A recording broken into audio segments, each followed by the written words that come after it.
¿Pero qué tienes, güey? ¡Qué oso! No, está bien, está bien. Sí. ¿Lo vas a repetir? Claro. Voy a salir así con el pinche Siempre- rol en la boca. Siempre cosas nuevas,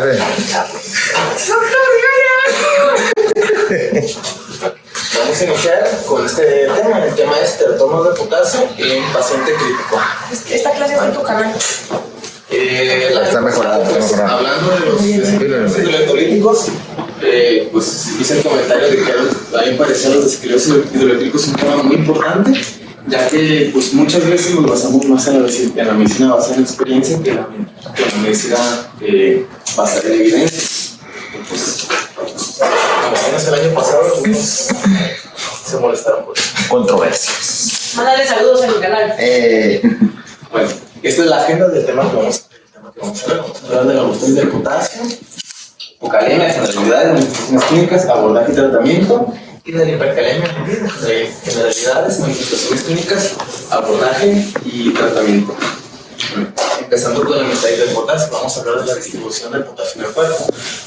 El potasio es un ion que se encuentra en mayor porcentaje de manera intracelular. De hecho, hasta el 98% de todo el potasio que se encuentra de manera fisiológica se encuentra de manera intracelular, mientras que alrededor del 2% se encuentra en el líquido extracelular. Si se fijan, pues es muy amplia la diferencia de porcentaje que se encuentra tanto a nivel intracelular como extracelular, y el que nosotros vemos al momento de hacer la determinación de electrolitos séricos pues es este 2%, es decir, es muy mínimo lo que logramos apreciar respecto al potasio que se encuentra de manera fisiológica en el cuerpo. El potasio, pues al ser un ion, esto es que significa que es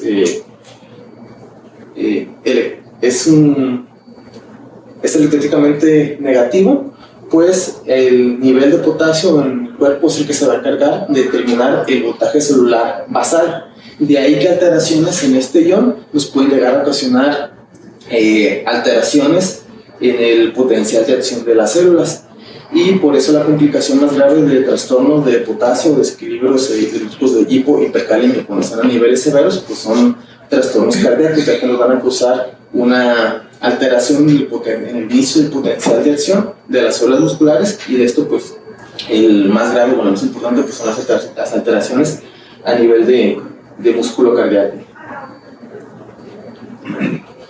El potasio sérico se va a controlar principalmente a nivel renal, a nivel del túbulo contorneado distal. Cuando hay un incremento de la ingesta de potasio y de potasio sérico, a nivel entérico pues se va a detectar este aumento tanto en el consumo de potasio, y en el túbulo contorneado distal también se van a detectar los aumentos en los niveles séricos de potasio.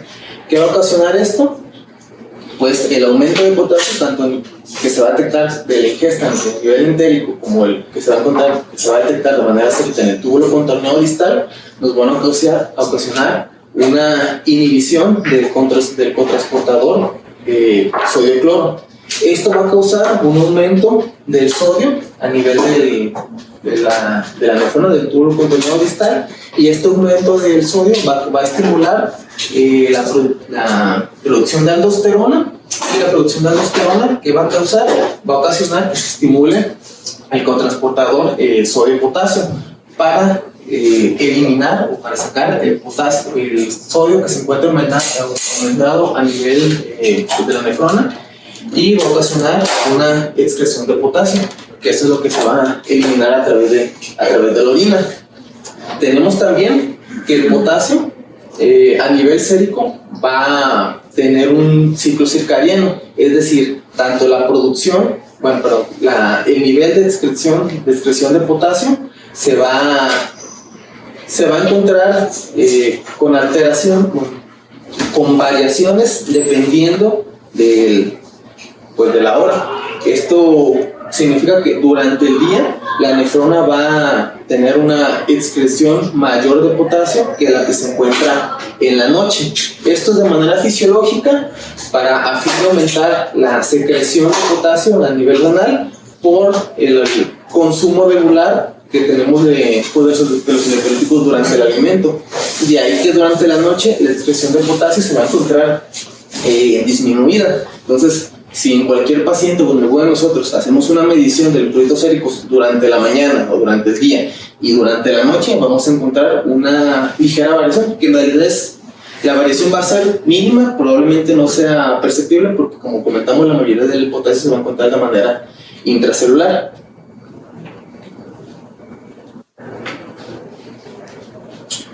Y pues esto es lo que ya comenté. Cuando la nefrona detecta un aumento del potasio a nivel sérico, pues va a causar una inhibición del cotransportador sodio-cloro.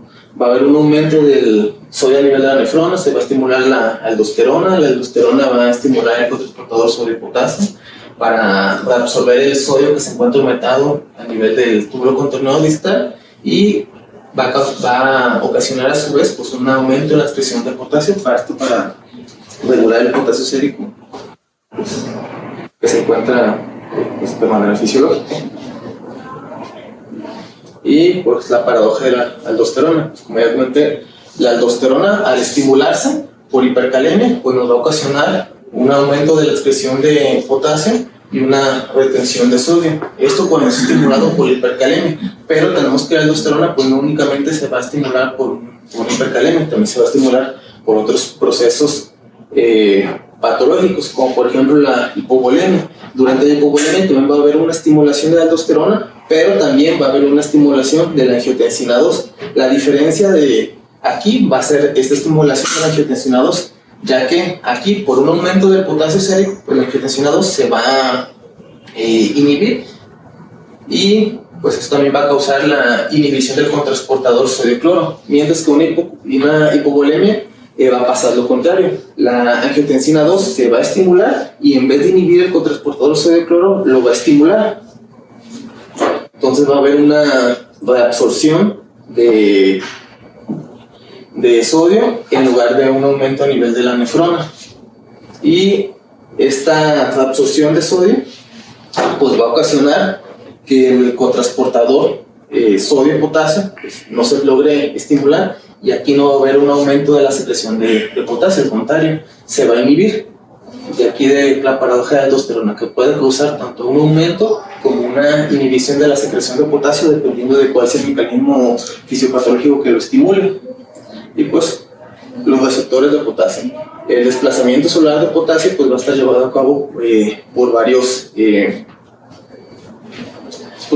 procesos, por varios transportadores o cotransportadores. El principal es el cotransportador sodio-potasio, como ya comentamos, se estimula por la aldosterona, pero también se llega a estimular por la tiroxina. De ahí que la tirotoxicosis también puede llegar a ocasionar una hipocalemia por la estimulación de este cotransportador y un aumento de la secreción de potasio.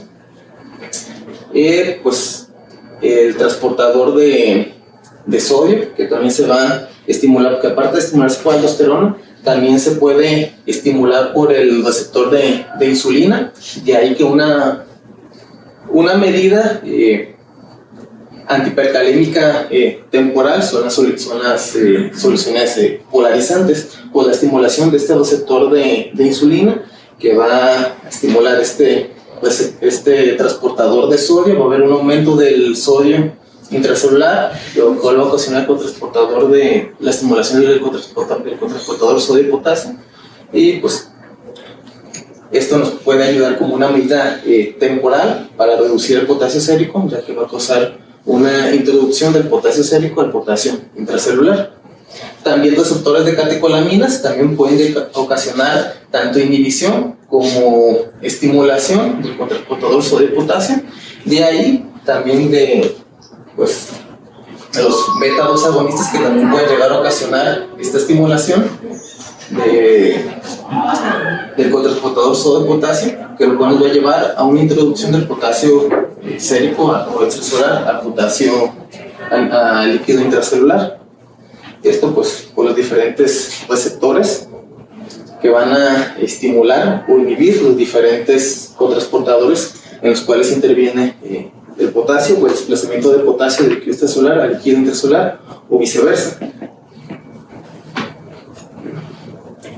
Tenemos también que, bueno, ya conocemos que cuando hay una acidosis metabólica, el potasio sérico se va a encontrar disminuido. De hecho, se estima que cuando hay un aumento del pH de aproximadamente 0.1, el potasio sérico se va a disminuir aproximadamente 0.5 mil equivalentes. Esto por las pues alteraciones que ocasiona la acidosis metabólica en la fisiología pues, normal. Sin embargo, cuando hay un tipo de acidosis que ocasiona lo contrario, que ocasiona un aumento del potasio a nivel sérico. Esta es la acidosis mineral. ¿Cuál es la acidosis mineral? Pues es la acidosis metabólica hiperclorémica en un gas normal.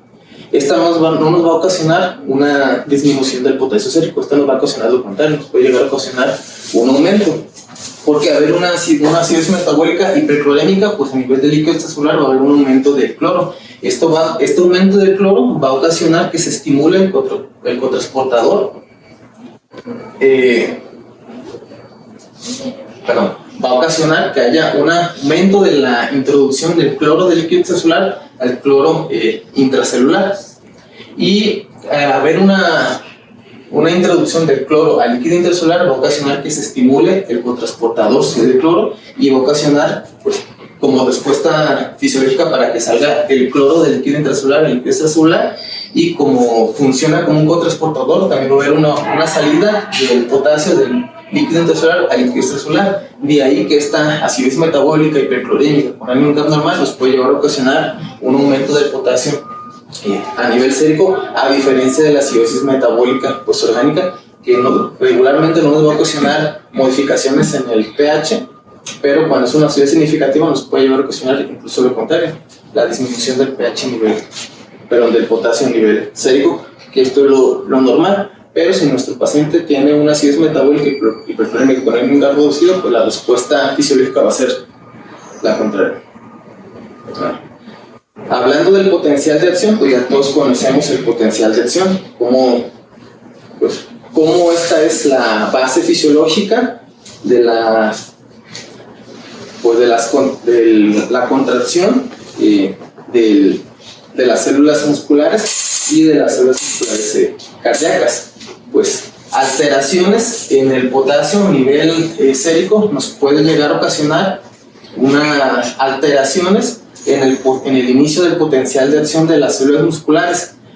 ¿Cómo va a ser esto? Pues al disminuir el potasio sérico, el umbral o el voltaje celular basal se va a encontrar disminuido, mientras que el umbral para iniciar el potencial de acción se va a encontrar, pues igual no va a haber una modificación de esto, pero al disminuir el voltaje basal celular y el umbral para iniciar el potencial de acción permanecer igual, va a haber un aumento en el requerimiento del cambio de voltaje para poder iniciar el potencial de acción o para poder iniciarse.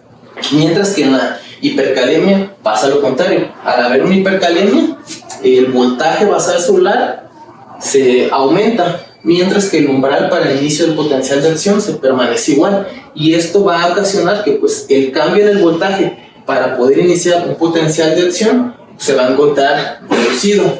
De aquí que las hipercalemias, sobre todo las hipercalemias, ¿Y si no encuentran que eran con este? Excelente. Imaginaron mal.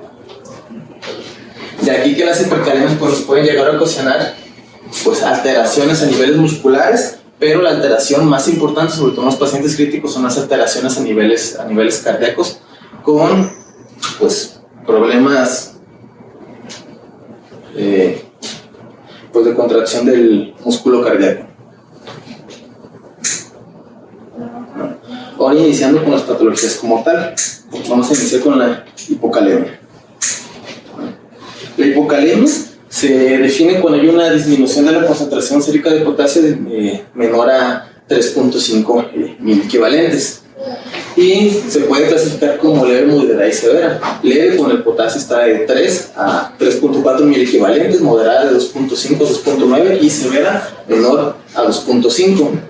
La hipocalemia puede ser mortal cuando es una hipocalemia severa, es decir, una hipocalemia menor a 2.5 miliequivalentes. Pero esto va a variar, porque el umbral para que las alteraciones del potasio nos llegue a ocasionar alteraciones, sobre todo en las alteraciones en el potencial de acción de las células musculares, va a variar dependiendo de nuestro paciente. No es lo mismo las alteraciones que va a tener un paciente con una patología crónica, como por ejemplo una enfermedad renal crónica, que están un poco más acostumbrados a tener ciertos niveles de potasio sérico, a un paciente con una enfermedad renal crónica que no tiene alguna patología que lo haga, pues que haga que su organismo esté un poco más acostumbrado a tener ciertos niveles o ciertas alteraciones de potasio. Para que un trastorno de potasio, tanto hipo como hiper, en un paciente que no tiene alguna enfermedad crónica nos puede llegar a tener una alteración, pues el cambio generalmente no tiene que ser tan amplio o tan brusco. Mientras que un paciente pues, ya acostumbrado a tener alteraciones, porque su organismo ya está acostumbrado a manejar ciertos niveles de potasio, el cambio en los niveles séricos de potasio para llegar a ocasionar alteraciones, pues generalmente tiene que ser mayor. Y pues aquí en nuestra terapia, la mayoría de nuestros pacientes que tenemos, pues son pacientes, la gran mayoría son pacientes jóvenes que están por una patología que no es crónica, es una patología renal crónica, por ejemplo, pacientes con traumatismo craneoencefálico. De ahí que el cambio de los niveles de potasio para llegar, que nos puede ocasionar alguna alteración en el potencial de acción de las células musculares, no es tan amplio para que nos llegue a ocasionar alteraciones. De ahí que en pacientes con hipercalemias moderadas, pues ya pueden llegar a presentar alteraciones que ya pueden ser percibidas por un estudio como un electrocardiograma. La hipocalemia leve se presenta de un 10 a un 15% de la población ambulatoria, mientras que en pacientes hospitalizados pues la incidencia de hipocalemia aumenta. Se llega a presentar hasta un 23.2% en todos los pacientes hospitalizados. La principal causa de hipocalemia en pacientes, pues tanto como ambulatorios como hospitalizados, es el uso de diuréticos tiacídicos como la furosemida. Esto es de... No es tiacídico. Ah, no, perdón. No es diurético de asa, los diuréticos tiacídicos es la hidroclorotiazida, por ejemplo. Pero, sí me equivoco.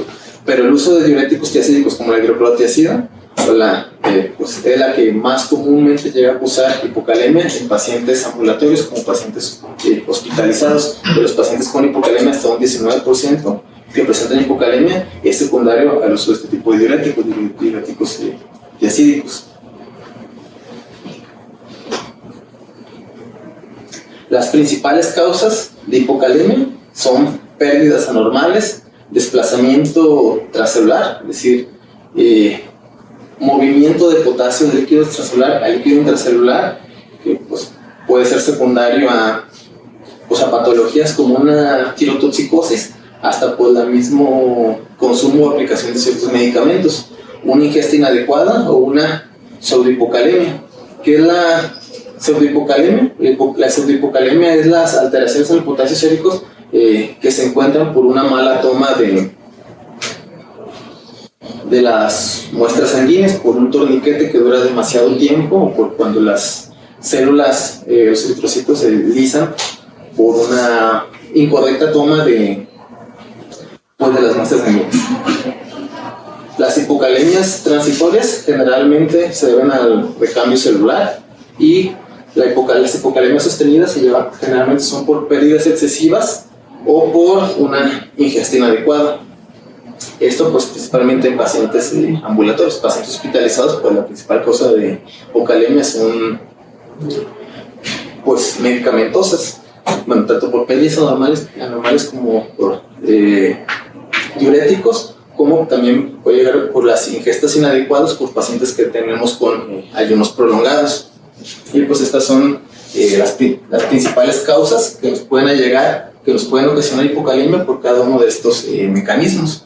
Aumento de las pérdidas, pues, diuréticos, algunos corticosteroides, enemas, pérdidas gastrointestinales por diuréticos osmóticos, por polidipsia, la hipomagnesemia. De hecho, debemos de ver qué nivel de magnesio se encuentra en los potasios que tienen, qué niveles de séricos de magnesio se encuentran en los pacientes en los que estamos abordando por una hipocalemia. Pues desplazamiento transcelular, como por ejemplo aplicación de medicamentos beta-adrenérgicos, uso de insulina, ingesta inadecuada, pues como ya comenté, pacientes con un ayuno prolongado. Y el abordaje de la hipocalemia. Para el abordaje de la hipocalemia, lo principal es en nuestro paciente detectar si las alteraciones en los niveles de potasio séricos disminuidos son causados, bueno, una vez que ya descartamos que estas alteraciones no es por uso por medicamentos o por una ingesta adecuada, ya vemos que nuestro paciente tiene un aumento en las pérdidas de potasio, debemos de ver por qué se está llevando a cabo pues, este aumento de las pérdidas de potasio. Y para esto debemos de abordar a nuestro paciente para detectar si estas pérdidas de potasio se deben por una etiología renal o por una etiología no renal. Esto pues principalmente gastrointestinal o no renal, pero aquí lo importante es detectar si se debe por una etiología renal. Para esto podemos utilizar cualquiera de estas técnicas. Podemos medir un potasio en recolección de orina de 24 horas, una medición única una medición de potasio en una muestra única de orina, que esto también está descrito, también se puede analizar, aunque algunos laboratorios pues, no nos los quieran analizar porque digan que solamente se puede medir en orina de 24 horas, el gradiente transtubular de potasio o el cociente potasio-creatinina urinaria. Cualquiera de estos se puede utilizar. Antes el que más se utilizaba, porque fue el primero en describirse, fue el gradiente transtubular de potasio, que esto es pues, un cociente de potasio sérico por la osmolaridad urinaria entre el potasio urinario por la osmolaridad sérica. Sin embargo, pues por el hecho de que es un poco más complicada de realizar, pues ya no se utiliza tanto. Y en realidad, pues para el abordaje, la función es la misma que hacer una simple cociente de potasio-creatinina urinaria o pues una medición de potasio en una muestra única de orina. Aún así, pues también está descrito, se puede utilizar, pero recientemente ya está cayendo en desuso la fórmula del gradiente transtubular de potasio para el abordaje de trastornos de potasio. Y pues aquí viene el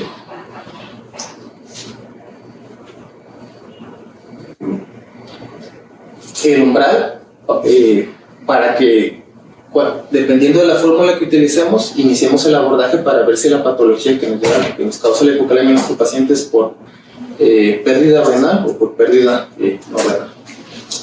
En las guías, pues el que viene pues descrito es el cociente de potasio-creatinina urinaria, que pues dependiendo de cómo nos den los valores de laboratorio, si nos los dan en gramos o en milimoles, puede ser pues el umbral de 13 miliequivalentes sobre gramos o de 2.5 miliequivalentes sobre milimoles, dependiendo de cómo nos den pues nuestro laboratorio los resultados. Entonces, aquí tenemos pues que si al momento de hacer esta fórmula del cociente de potasio creatinina urinaria nos da un valor mayor de 13 o mayor de 2.5, pues esto es porque por una etiología renal que nos está llevando, que ocasiona el aumento de las pérdidas de potasio.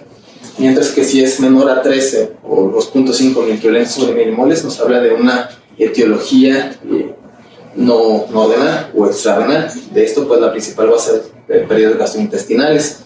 Si al momento de hacer nuestro abordaje tenemos que es una etiología no renal, pues lo primero que debemos de hacer es descartar si esta alteración no es por un desplazamiento transcelular, que puede ser por medicamentos, por estimulación beta-adrenérgica, por la administración de insulina, o una etiología que se llama parálisis periódica hipocalémica.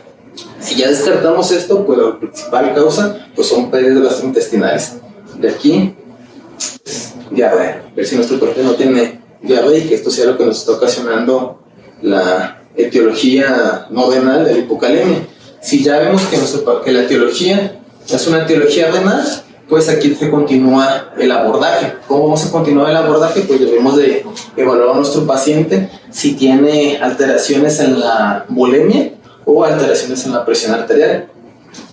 Si nuestro paciente tiene alteraciones en la volemia, que tiene una volemia alta, el paciente con tendencia a la hipertensión arterial, debemos descartar patologías de la adenina y de la aldosterona. Debemos de hacer solicitar estudios pertinentes para ver los niveles de adenina y de aldosterona de nuestro paciente. Si ambas se encuentran aumentadas, pues la etiología que nos puede llegar a cabo la hipocalemia sostenida en nuestro paciente va a ser una estenosis de la arteria renal o un tumor secreción de adenina. Si la adenina se encuentra disminuida y la aldosterona aumentada, la etiología de la hipocalemia sostenida pues, puede ser un adenoma adrenal, una hiperplasia cortical bilateral o un hiperaldosteronismo susceptible de corticosteroides. Si ambos se encuentran disminuidas, pues la etiología principalmente va a ser un síndrome de Cushing o alguna de estas deficiencias primarias de nuestros pacientes. Si al momento de hacer el abordaje de nuestro paciente, no es un paciente que se encuentre en una volemia aumentada o con tendencia a la hipertensión, al contrario, que la volemia esté normal o disminuida y las presiones se mantengan bien, pues debemos hacer el abordaje a partir de la acidosis. Ver el estado ácido-base de nuestro paciente. Si nuestro paciente tiene pues una acidosis metabólica y ya vimos que la etiología renal, pues la etiología que nos va a ocasionar la hipocalemia sostenida en nuestro paciente va a ser una acidosis tubular renal proximal o una acidosis tubular renal distal. Si nuestro paciente no tiene, al momento de hacer el abordaje de estado ácido-base, no tiene una acidosis metabólica y el bicarbonato plasmático sérico se encuentra aumentado, pues aquí lo que sigue para continuar el abordaje es la medición del cloro urinario. Dependiendo si al momento de hacer esta medición el cloro urinario se encuentra bajo o alto, pues ya nos puede orientar hacia alguna de estas etiologías que nos ocasiona la hipocalemia. Si se encuentra bajo, pues puede ser efecto de daños no absorbibles o por ciertos medicamentos como la piperacilina, que aquí la utilizamos pues, de manera pues, relativamente regular en nuestra UCI, o por algunos otros medicamentos como la carbenicilina o hasta por los mismos vómitos por aumento de las pérdidas de ácidos. O si al momento de hacer la medición del cloro urinario pues se encuentra alto, pues nos orienta a que alguna de estas etiologías que nos ocasionó la hipocalemia, principalmente un síndrome de Bartter, síndrome de Gittelman, o por el uso de medicamentos como diuréticos de asa o diuréticos diacídicos. Este es otro abordaje. Pues lo encontré en un artículo de JAMA de hace 2 años. Está un poco más simplificado. Básicamente pues nos habla de identificar causas, de descartar probables etiologías, ver medicamentos que estamos administrando a nuestros pacientes para llevar a la causa o etiología de la hipocalemia, pero pues el más completo se me hace.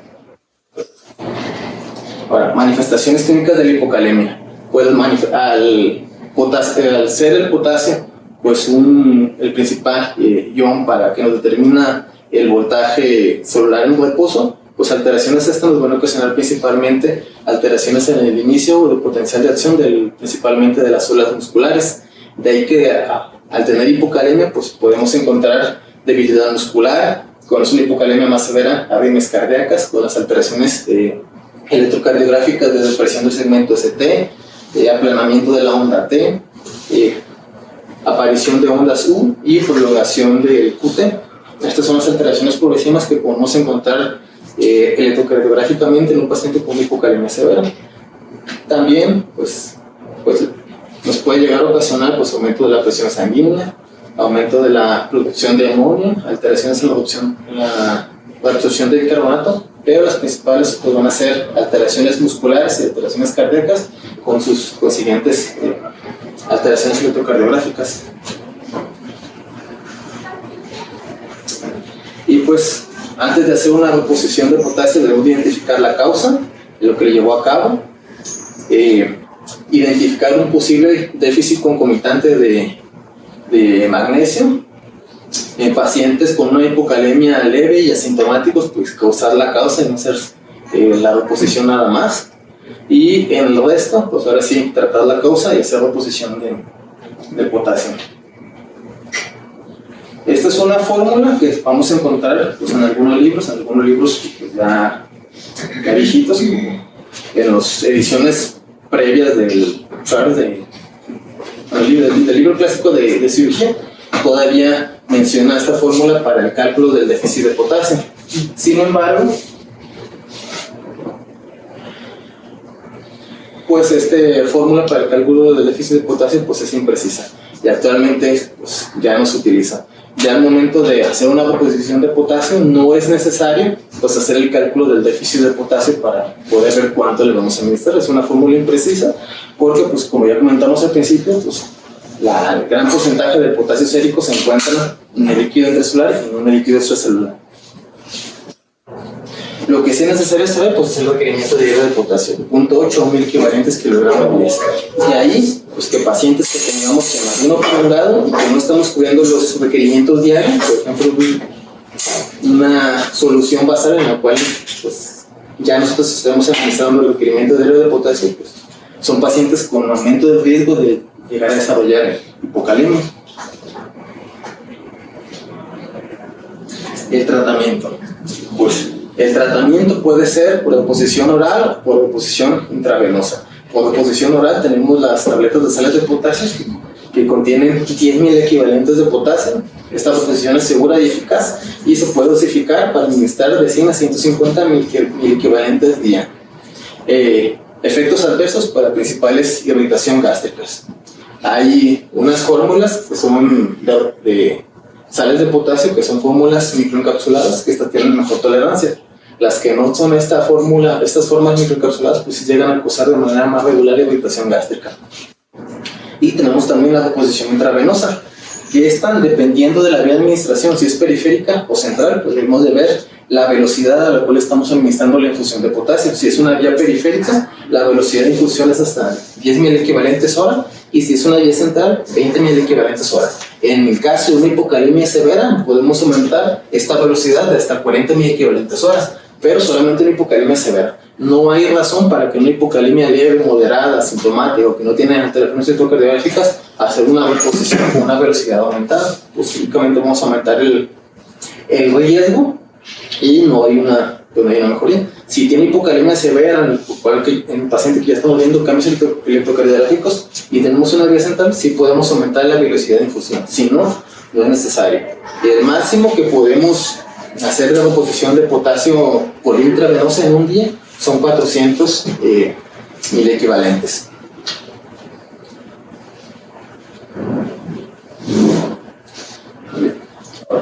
Debemos hacer una reposición de potasio cuando el potasio sérico se encuentra menor a 3.5 o cuando se encuentra menor a 4.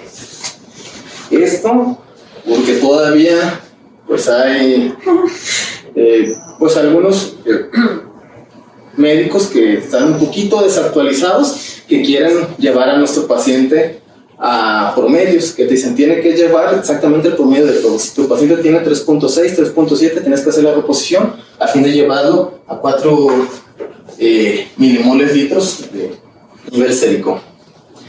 Y hay otras tendencias que pues, son las actuales, que dicen que no es necesario llevar el potasio a un nivel de 4, con que pues no tenga hipocalemia, con que esté arriba de 3.5, un potasio sérico pues de 3.6 hasta 3.5 se considera normal y no es necesario hacer una reposición. Ahora sí, ¿en qué se basan o en qué se basaban para decir que debemos llevar un potasio sérico a 4 milimoles? Pues esto principalmente a estos estudios que fueron realizados y publicados en el contexto de pacientes con etiología cardíaca. Esto pues nos habla de la mortalidad en los pacientes con insuficiencia cardíaca crónica asociados a los niveles de potasio sérico. Y bueno, los dos nos hablan de la mortalidad en pacientes con insuficiencia cardíaca crónica de acuerdo a los niveles de potasio sérico. En estos estudios, pues sí se demostró que en el contexto de pacientes con insuficiencia cardíaca pues crónica o falla cardíaca descompensada, sí aumenta la mortalidad, o sea, hay un cambio en la mortalidad cuando los niveles de potasio sérico se salen de ciertos rangos. Y en este estudio de la asociación del potasio sérico con mortalidad en pacientes con insuficiencia cardíaca crónica, pues sí, ellos encontraron un rango de seguridad de potasio sérico en el cual no se modifica la mortalidad, de un potasio sérico de 4.2 hasta 4.7. Aquí es como el rango de seguridad, pero en este contexto, en el contexto de pacientes de etiología pues, cardiovascular, específicamente pacientes con insuficiencia cardíaca crónica. Este es otro estudio que igual nos habla de la mortalidad en pacientes con insuficiencia cardíaca crónica esta es con fracción de eyección disminuida y esta es con fracción de pacientes con insuficiencia cardíaca crónica con fracción de eyección con fracción de eyección o con FEBI conservada. En estos únicamente se encontró pues un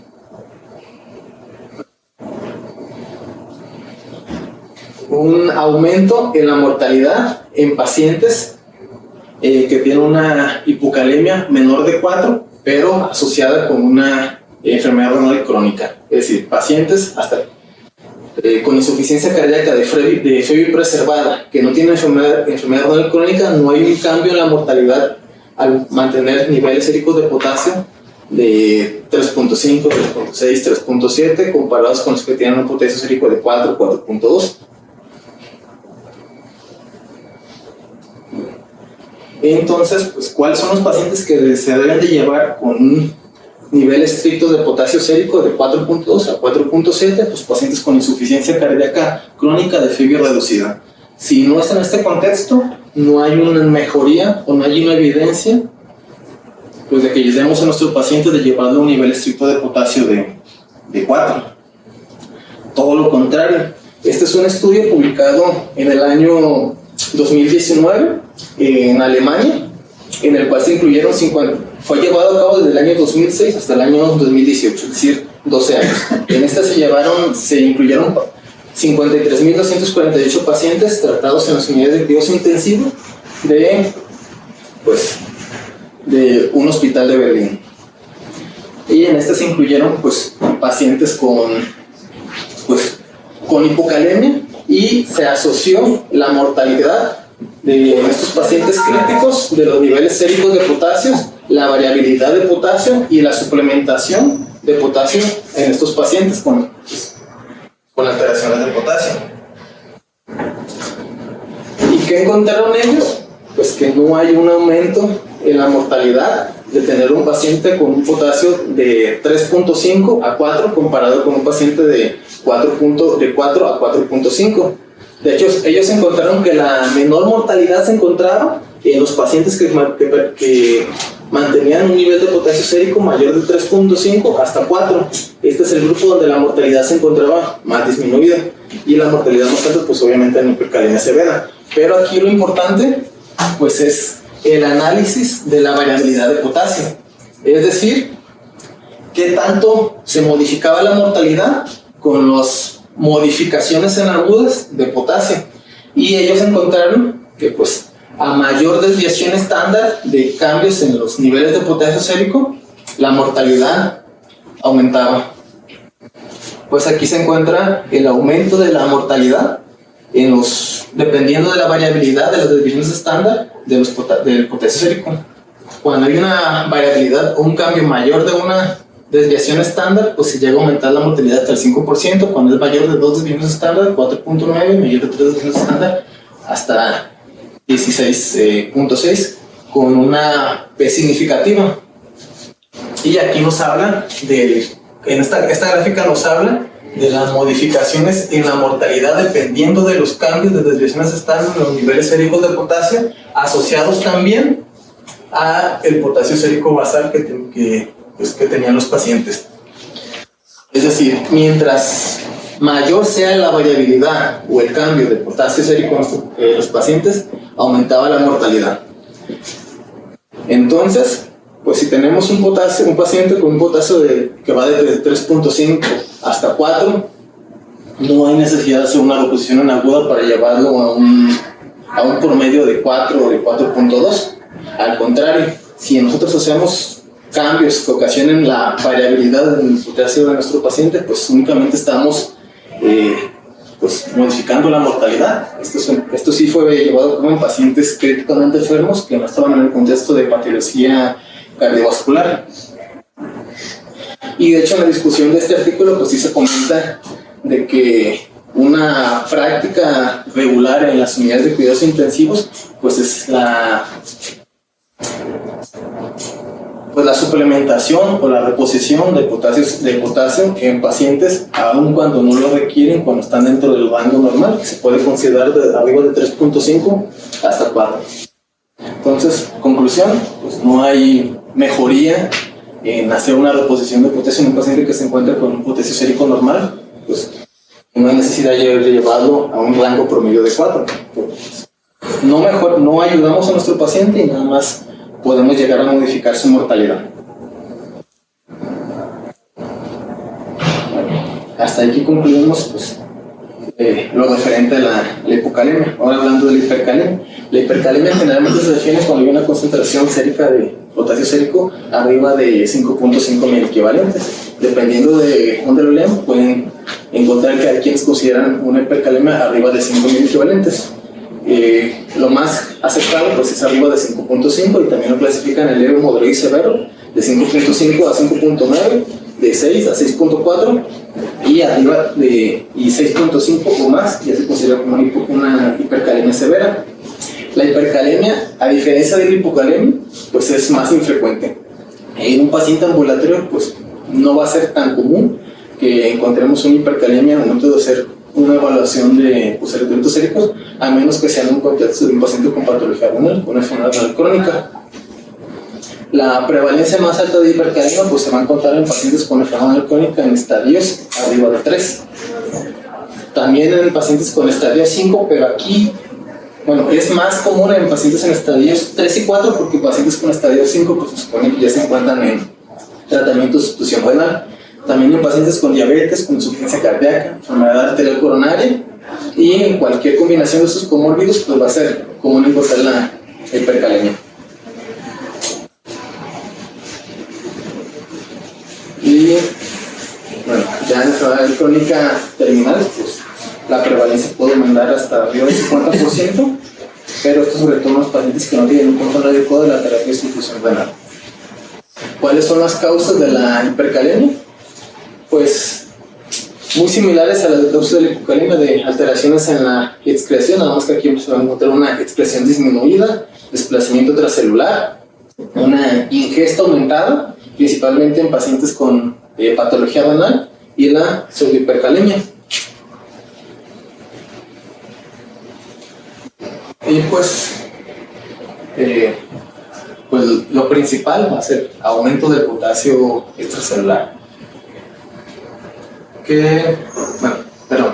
Lo más común va a ser pacientes con alteración o disminución de la eliminación de potasio sérico, pacientes con patología renal. Aumento del potasio extracelular, pues van a ser estas: hemólisis, lesión tisular, rhabdomiólisis, hiperglucemia, hipertonicidad, la acidosis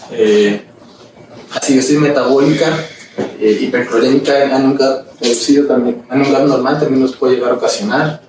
También iatrogénica por reposiciones inadecuadas de potasio sérico o por algunos fármacos como los antagonistas de los receptores beta 2 o glucósidos cardíacos de alto cargo. Y el abordaje de la hipercalemia. Para el abordaje de la hipercalemia, pues básicamente es identificar si nuestro paciente tiene alguna alteración emergente, urgente, pues que requiera la intervención inmediata. Tenemos que ya detectamos a nuestro paciente con hipercalemia. ¿Qué debemos de hacer? Debemos de evaluar si tiene datos de alarma. Datos de alarma, pues signos de hipercalemia, o principalmente alteraciones electrocardiográficas. Las alteraciones electrocardiográficas pues nos deben preocupar más. Bueno, un paciente que tiene una hipercalemia severa arriba de 6.5, lo primero que debemos de hacer es tomar un electrocardiograma. Debemos de descartar que tenga alteraciones electrocardiográficas secundarias a esta hipercalemia. En caso de que sí tenga pues datos de alarma, pues aquí es una terapia urgente. Si tiene alteraciones electrocardiográficas, pues lo primero que debemos de hacer es estabilizador de membrana. Si nuestro paciente no tiene datos de alarma, pues ya se podemos iniciar el abordaje un poquito más calmado. Debemos de descartar que no se trata de una pseudohipercalemia. Si se trata de una pseudohipercalemia por una alteración al momento de toma de muestra de nuestros pacientes, pues se puede tomar otra prueba. También pacientes que manejan ciertos rangos o con una alteración pues que no es concordante con la patología del paciente o no es concordante con estudios previos, también es válido realizar otra prueba para descartar que no se trate de una pseudohipercalemia. Si ya descartamos que no es esto, pues ya debemos de ver si tiene evidencia de incremento en la ingesta o desplazamiento transcelular. Desplazamiento transcelular, pues ya vemos por ciertos medicamentos. Ciertos medicamentos que nos llevan a cabo la inhibición o estimulación de los transportadores, de los cotransportadores. Si ya vimos que es por un aumento en la ingesta o por alteraciones en el desplazamiento transcelular, por alteraciones en los transportadores y en los cotransportadores, pues ya se debe tratar la etiología que nos llevó a cabo la hipercalemia. Si es por ciertos medicamentos, pues modificarlos, retirarlos. Si es por un aumento de la ingesta, pues disminuir la ingesta. Esto de la ingesta pues es muy importante, sobre todo en pacientes que tienen nutrición parenteral. De ahí que que lo ideal es que sean las fórmulas personalizadas para el fin de cubrir los requerimientos basales de nuestros pacientes de 0.8 a 1 equivalente de potasio al día. Si ya descartamos que la causa de la hipercalemia sea por un aumento de la ingesta o por un desplazamiento transcelular, pues debemos de continuar el abordaje a fin de ver pues a nivel renal dónde se encuentra la alteración que nos está llevando a cabo la disminución de la expresión de potasio. Debemos de medir un sodio urinario y aquí el rango de umbral son 25 miliequivalentes de litro de sodio urinario. Si el sodio se encuentra menor a estos niveles, menor a 25 miliequivalentes, pues la etiología de la hipercalemia va a ser una disminución o decremento del flujo adrenal distal. Por ejemplo, en pacientes con lesión renal aguda, o pacientes con enfermedad crónica, pero pues si ya conocemos que nuestro paciente tiene enfermedad crónica, pues ya todo nos va a llevar hacia esta etiología. Ya no es necesario hacer una medición de sodio urinario. Si nuestro paciente no está en este contexto y queremos ver qué es lo que está ocasionando la hipercalemia, pues se debe de hacer una medición de sodio urinario.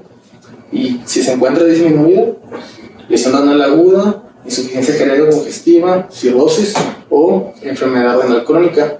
Si se encuentra aumentado el sodio urinario arriba de 25 miliequivalentes sobre litro, pues debemos de hacer una medición de la aldosterona sérica. Si se encuentra baja, pues la etiología va a ser el uso de ciertos medicamentos por un pseudohipoaldosteronismo por amiloides, lupus, defectos tubulares renales primarios. Si la aldosterona se encuentra baja, pues debemos hacer una medición de la renina sérica, ver si se encuentra pues normal o disminuida. Si se encuentra normal, pues la etiología que nos lleva a cabo la hipocalemia, pero la hipercalemia puede ser una insuficiencia renal primaria o el uso de ciertos medicamentos como IECA ARA2 o heparina. Si la renina sérica se encuentra baja, pues la etiología van a ser defectos tubulares renales primarios, el uso de ciertos medicamentos como beta bloqueadores, AINES o hasta la hiperglicemia.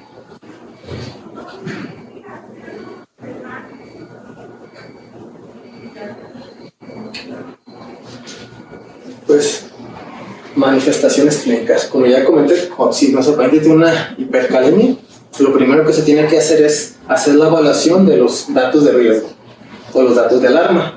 De aquí las principales pues, son las alteraciones electrocardiográficas, que dependiendo de qué nivel de potasio sérico se encuentre, vamos a encontrar pues, ciertas alteraciones. Estas no son reglas, como ya comenté al principio, si nuestro paciente tiene una enfermedad renal crónica, pues puede tener niveles séricos de potasio hasta más altos, arriba de 6, 6.5, sin llegar a tener estas alteraciones electrocardiográficas. Pues estas, por la mayoría, pues ya las conocemos, es como lo principal que se ve cuando se habla de las fisiopatologías de en los primeros años de la residencia.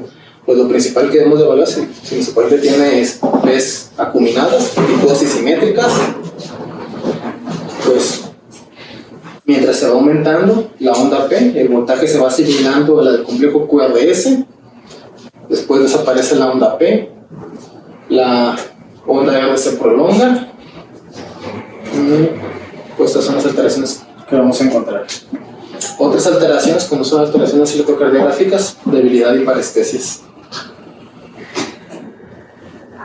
Ahora de medicamentos. Medicamentos para tratar la hipercalemia, pues tenemos que los podemos clasificar como estabilizadores de membrana, que estos no son propiamente medidas antihipercalémicas, son simplemente eso, son estabilizadores de membrana, medidas para hacer el traspaso transcelular de potasio sérico de líquido extracelular a líquido intracelular. Esto va a ser una medida pues, temporal para hacer una reducción temporal del potasio sérico, y las medidas antihipercalémicas como tal, es decir, las medidas de eliminación, como el uso de diuréticos de asa o la terapia de sustitución renal o el uso de ciertos fármacos que también nos va a aumentar la excreción de potasio. Pues tenemos que el estabilizador de membrana, gluconato de calcio. Este solamente es un estabilizador de membrana. La dosis es 1 gramo, administrar de manera lenta de 1 a 2 minutos, y después de que lo administramos debemos de tomar un electrocardiograma. Si todavía tiene cambios electrocardiográficos, podemos hacer una siguiente aplicación cada 5 minutos. Como vemos aquí, pues esto no nos disminuye el potasio, únicamente nos estabiliza la membrana. Para las alteraciones electrocardiográficas, el inicio de acción pues es en menos de 3 minutos y la duración del efecto es de 20 a 50 minutos. Es decir, esto nos va a ocasionar de manera temporal que estabilice la membrana para poder continuar el abordaje o iniciar los otros terapias que sí nos puedan ayudar para una disminución del potasio sérico. Si tenemos un paciente con una hipercalemia, pues está mal que indiquemos 1 gramo de potasio cada 6 horas o cada 8 horas, porque en realidad pues no tiene utilidad. No tiene cabida. Sí. ¿Por qué? Porque pues no baja potasio y hasta el efecto dura menos de 50 minutos. No tiene ninguna utilidad dejarlo cada 6 horas o cada 8 horas. Medidas temporales, es decir, medidas que propician el paso del potasio del líquido extracelular al líquido intracelular. De aquí, pues, las más conocidas, el uso de beta-adrenérgicos como el salbutamol, o el uso de las soluciones polarizantes. ¿Cómo vamos a indicar las soluciones polarizantes? Pues tenemos que preparar una solución que contenga insulina rápida, insulina regular, es lo mismo. De hecho, lo ideal es decir insulina regular, insulina rápida.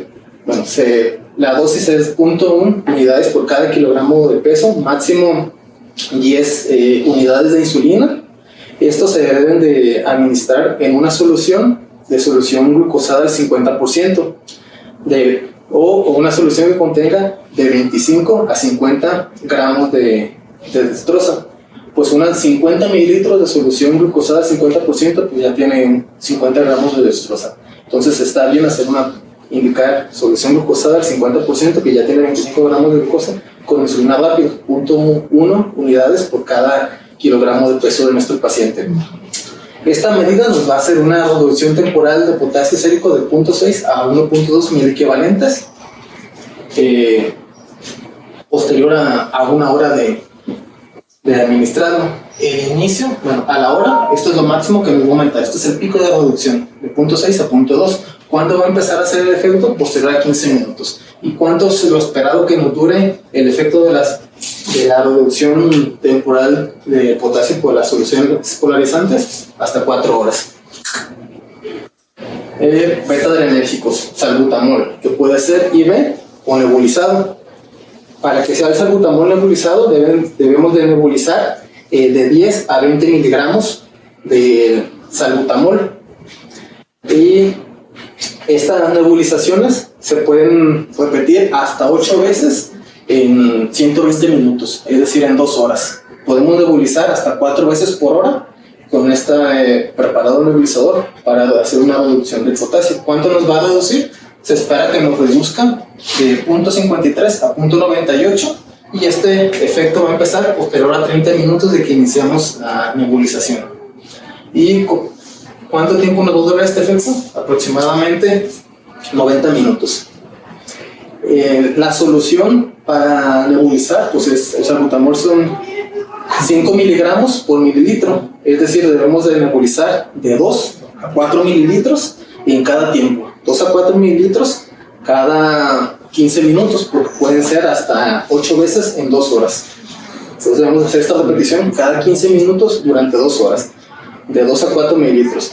No está bien o está incorrecto que a nosotros que utilicemos la solución con aerosol. ¿Por qué? Porque no estamos midiendo de manera exacta cuántos miligramos de salbutamol estamos administrando a nuestro paciente. Si es un paciente que está intubado y se lo pasamos en el tubo, la mayoría se va a quedar en el tubo, en la vía, y pues no va a ingresar al sistema respiratorio donde necesitamos que haga su efecto. Entonces está mal. Si queremos utilizar los beta-agonistas, el salbutamol tiene que ser nebulizado así. Si lo queremos administrar de manera IV, es de 0.5 a 2.5 miligramos. Y pues la furosemida. ¿Cuánto vamos a administrar de furosemida? 1 miligramo por kilo, que pueden bolos máximos de 80 miligramos. O si lo vamos a aplicar en infusión continua, 10 miligramos por hora. Lo único es que pues, la furosemida es impredecible cuánto nos va a bajar de potasio, pero pues el inicio de la duración son 15 minutos, y cuánto nos va a durar el efecto, pues lo que dura la infusión. Si nuestro paciente no tiene urgencia residual, es un paciente que está en anuria o con enfermedad renal crónica y que pues, no tiene urgencia residual, no nos sirve la furosemida, no hay razón para indicarla a nuestros pacientes. Y pues estas son pues otra tablita que aquí nos habla de ciertos medicamentos que nos evitan, que actúan evitando, retrasando la absorción de potasio a nivel gastrointestinal: sulfonato de polistireno de sodio, patirómero o ZS9. Estos, pues, al menos yo no los he visto ni aquí ni en mi hospital que dice la especialidad para ello. Entonces, pacientes con hipercalemia, lo primero es ver datos de alarma, estabilización de membrana. El posterior manejo, pues son fármacos que nos reduzcan de manera temporal, fármacos antihipercalémicos temporales que nos ayudan en el traspaso del potasio celular al líquido intracelular. Y pues finalmente las medidas antihiperkalímicas como tal, es decir, medidas que nos van a propiciar un aumento de la expresión de potasio a nivel renal, furosemida. Si nuestro paciente no tiene uresia residual o está en URI, pues terapia sustitutiva renal. Y pues sería todo.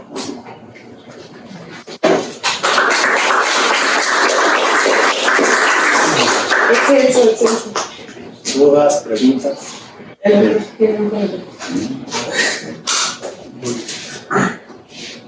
El doctor dice que diste potasio en lugar de importante. Sí. Pero ya le dije que no le puedes meter potasio al hipercalcio. Pregunta o nada. Esto se lleva 18 minutos.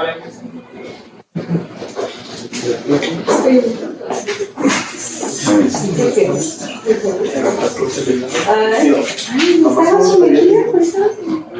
El ridículo mismo de